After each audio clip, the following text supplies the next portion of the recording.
यो व्रजे वसन्तं नवनीतचौरं गोपाङ्गनानां चदुकूलचौरम् अनेकजन्मार्जितपापचौरं चौराग्रगण्यं पुरुषं नमामि। नारायणं नमस्कृत्य नरं चैव नरोत्तमं देवीं सरस्वतीं व्यासं ततो जयमुदीरयेत्।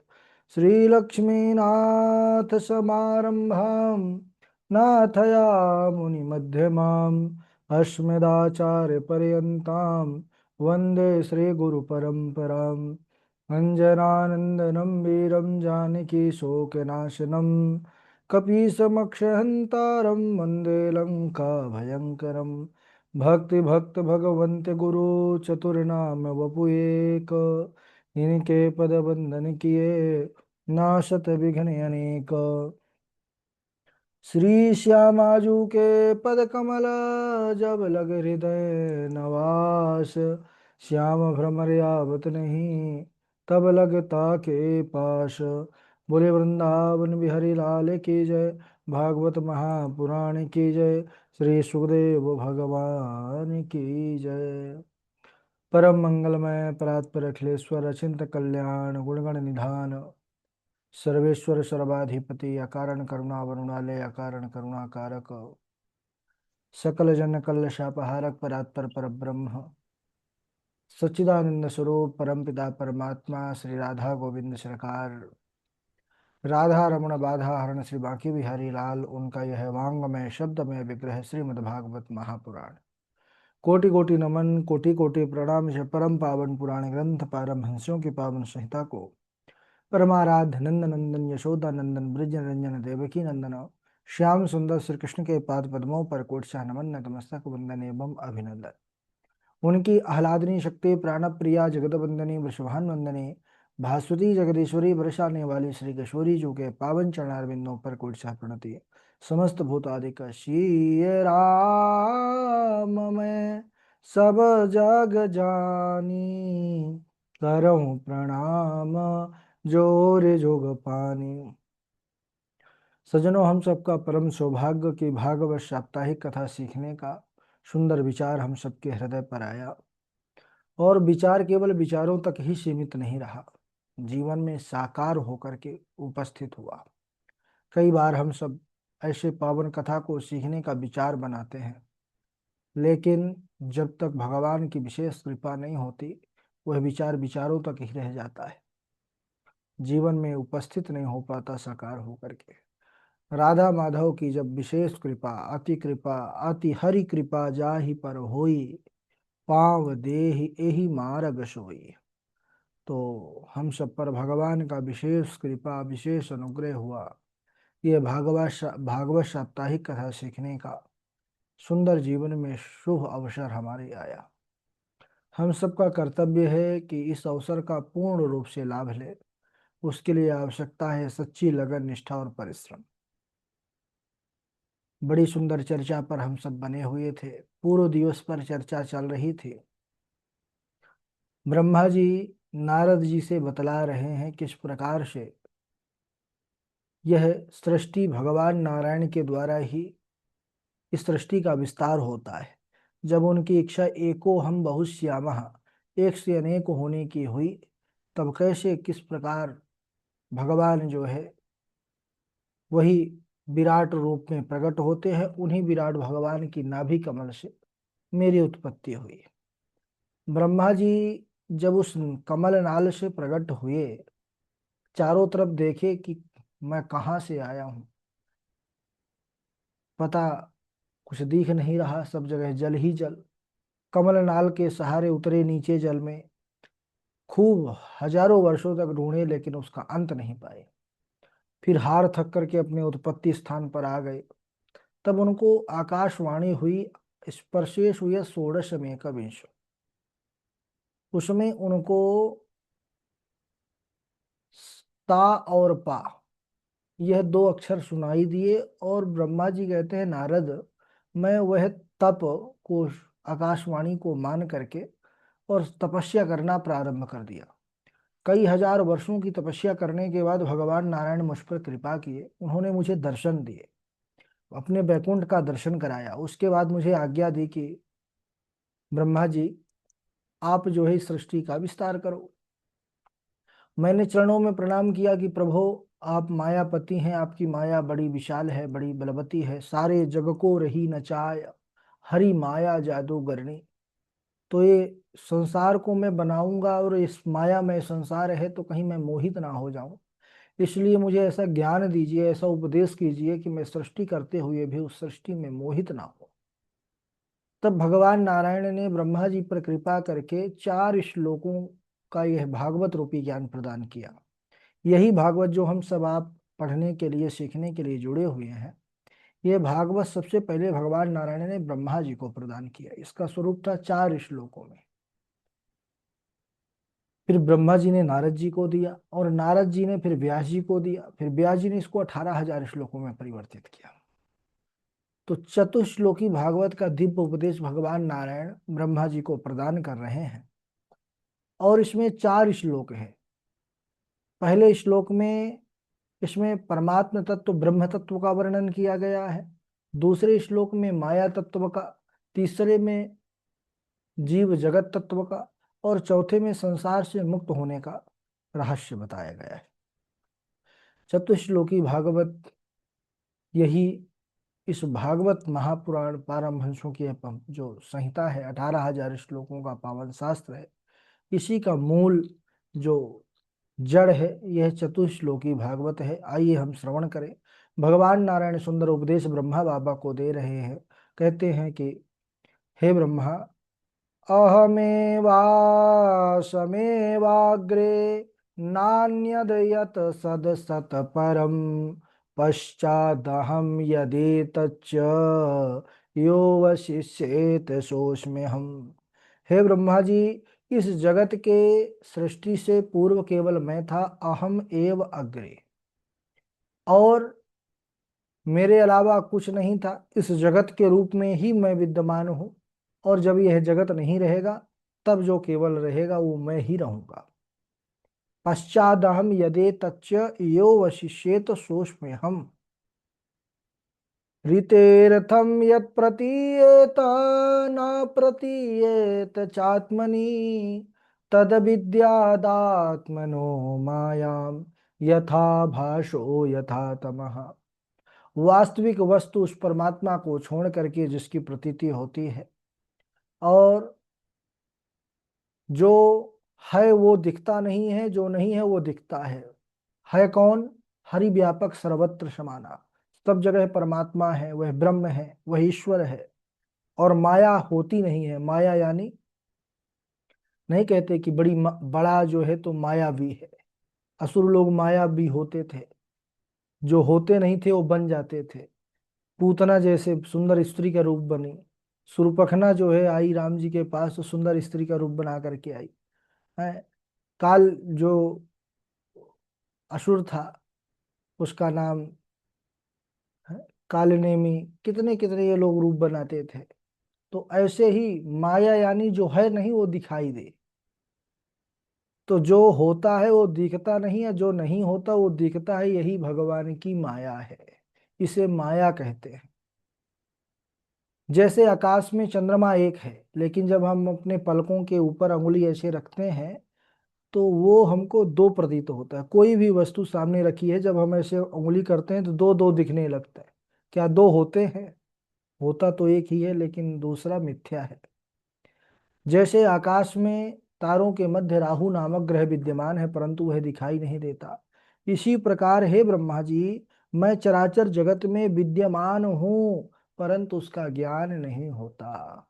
यथा महान्ति भूतानि भूतेषु च वचेष्वनु प्रविष्टान्य प्रविष्टानि तथा तेषु न तेष्वहम्।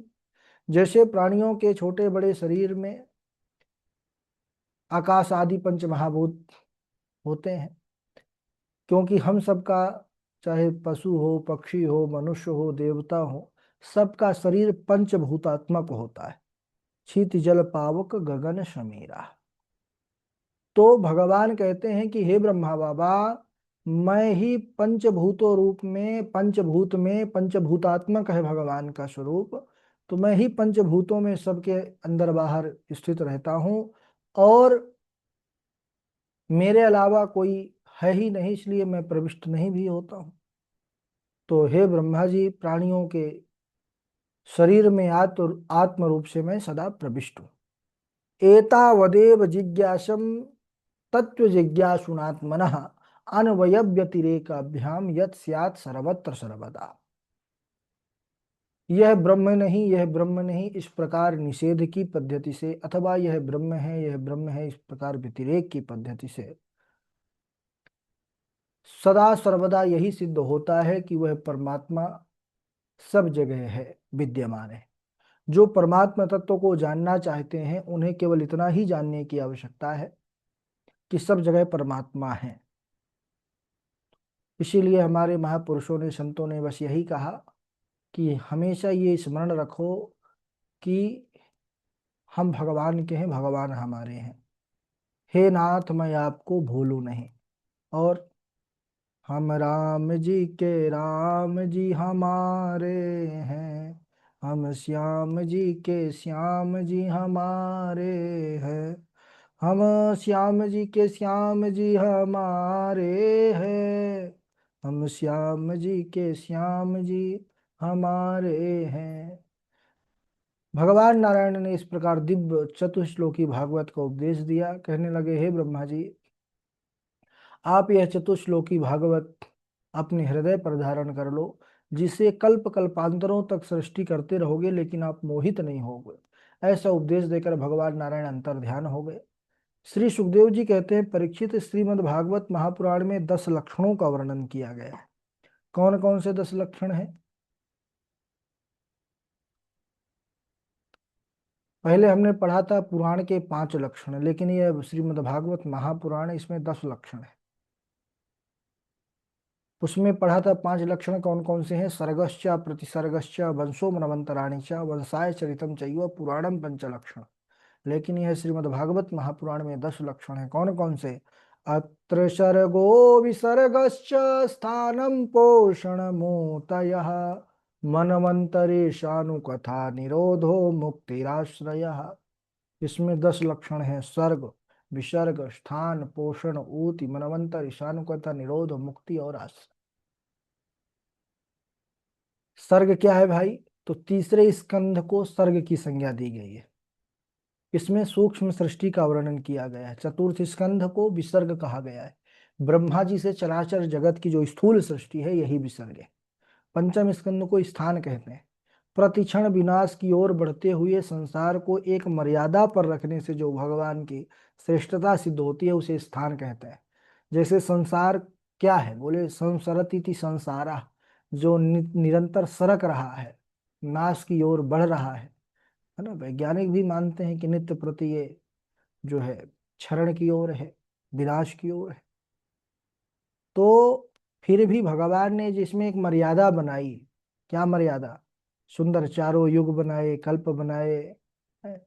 इस प्रकार ये अनवरत रूप से युग युगांतर होते हुए फिर जाकर के जलमग्न होता है। उसको हम क्या कहते हैं? प्रलय कहते हैं। तो इसमें 10 लक्षणों का वर्णन किया गया है। और पंचम स्कंद को स्थान कहते हैं। प्रतिक्षण नाश की ओर बढ़ते हुए संसार को एक मर्यादा पर रखने से जो श्रेष्ठता सिद्ध होती है, वही स्थान है। छठवें स्कंद को पोषण कहा गया है। पोषण क्या है? अपने भगवान पर जो अहेतु की कृपा है, वही पोषण है।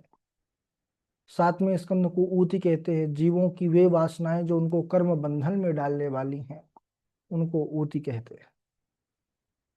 आठवें स्कंद को मनवंतर कहा गया है। मनवंतर यानी जो हमारे मनु महाराज हैं, मनवंतरों के अधिपति जो होते हैं, शासक होते हैं, राजा होते हैं, उनके कार्यकाल को, उसको मनवंतर कहा गया है। जैसे अभी चल रहा है, सप्तमे वैवस्वत मनवंतर, एक संकल्प में हम लोग सुनते हैं। नौवें स्कंद को ईशानु कथा कहते हैं। इसमें भगवान के भक्तों और भगवान के चरित्रों का आख्यान है, वही ईशानु कथा है। दसम स्कंद को निरोध कहा गया है। जब भगवान योग निद्रा का आश्रय लेकर के शयन करना चाहते हैं, जीव अपनी उपाधियों सहित जब उनमें लीन हो जाता है, प्रविष्ट हो जाता है, वही निरोध है। एकादश स्कंद को मुक्ति की संज्ञा दी गई है। मुक्ति क्या है भाई? तो कहते हैं मुक्ति हित्वा अन्यथा रूपम स्वरूपेण व्यवस्थिति। अनात्म भाव का परित्याग और वास्तविक स्वरूप को पहचानना, वास्तविक स्वरूप में स्थित होना ही मुक्ति है। यानी उस, जो हमारे योगी लोग करते हैं, संत लोग करते हैं, भक्त लोग करते हैं, अपने स्वरूप का चिंतन, मैं कौन हूं। और जब ज्ञान हो जाता है, अहम ब्रह्मास्मि, क्योंकि ईश्वर अंश जीव अविनाशी। द्वादश स्कंद को आश्रय कहा गया है। इस जगत की उत्पत्ति, पालन, संहार जिसके द्वारा होता है, वह पर ब्रह्म ही सबका आश्रय है। श्री सुखदेव जी कहते हैं, परीक्षित, इन 10 लक्षणों से युक्त श्रीमद् भागवत पुराण को ब्रह्मा जी ने नारद जी को सुनाया, और अब मैं वही कथा तुम्हें सुनाऊंगा। इसमें श्री सुखदेव जी से पूछते हैं महाराज परीक्षित कि हे गुरुदेव, विदुर जी और मैत्रेय जी का समागम कहाँ हुआ और इन दोनों के मध्य क्या वार्ता हुई, क्या चर्चा हुई। तब श्री सुखदेव जी कहते हैं, हे राजन, यदा तु राजा स्वसुतान साधून पोषणन्न धर्मेण विनष्ट दृष्टि भ्रातुर्यभिष्टस्य सुतान विबंधोन प्रवेश लाक्षा भवने ददाह। हे परीक्षित, जिस समय अंधे राजा धृतराष्ट्र पुत्र मोह में अंधे हो रहे थे और अन्याय पूर्वक अपने पुत्रों का पालन पोषण कर रहे थे, उस समय उन्होंने निरपराध महाराज के, पांडु के पुत्रों को जला करके मारना चाहा। किसमें? लाक्षागृह में। परंतु पांडव लोग विदुर जी की सहायता से वहां से निकलने में सफल हुए। जा रहे थे वन से, तो मार्ग में एक हिडिंब नामक दैत्य, वह भैया भीम से उसका सामना हुआ, मुकाबला हुआ। भैया भीम, उन्होंने हिडिंब का वध कर दिया। हिडिंब की बहन हिडिंबा ने जब भीमसेन के पौरुष को देखा, तो वह प्रसन्न हो गई और उन्हीं के साथ जो है उन्होंने प्रेम विवाह कर लिया, गांधर्व विवाह जिसको कहते हैं। और उसी से बाद में उस हिडिंबा से एक पुत्र बड़ा बलशाली हुआ, जो बड़ा वीर हुआ, जिसको सब लोग जानते हैं, घटोत्कच जिसका नाम हुआ।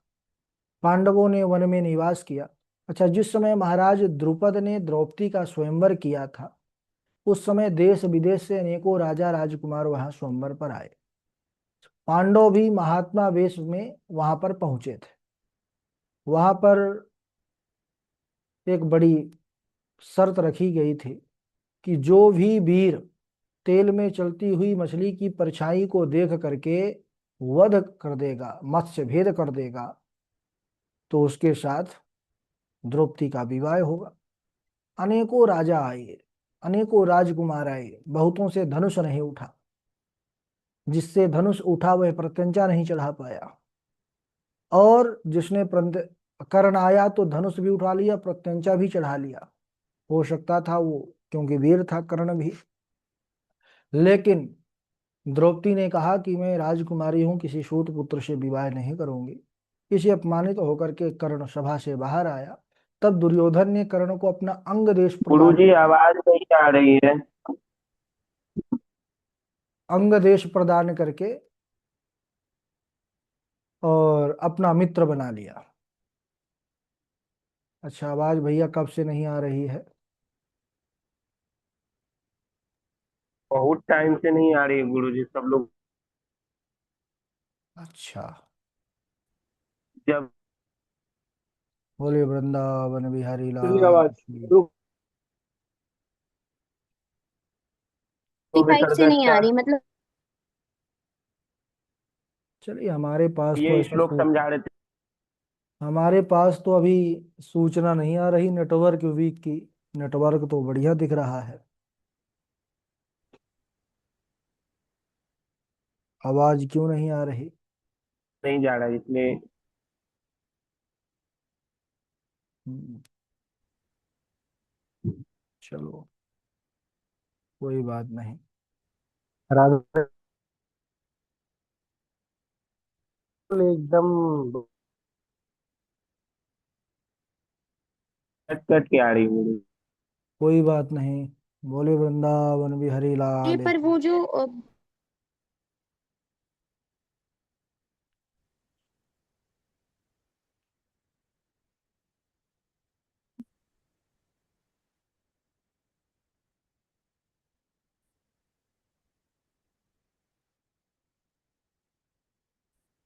चलिए, अब आ रही है आवाज?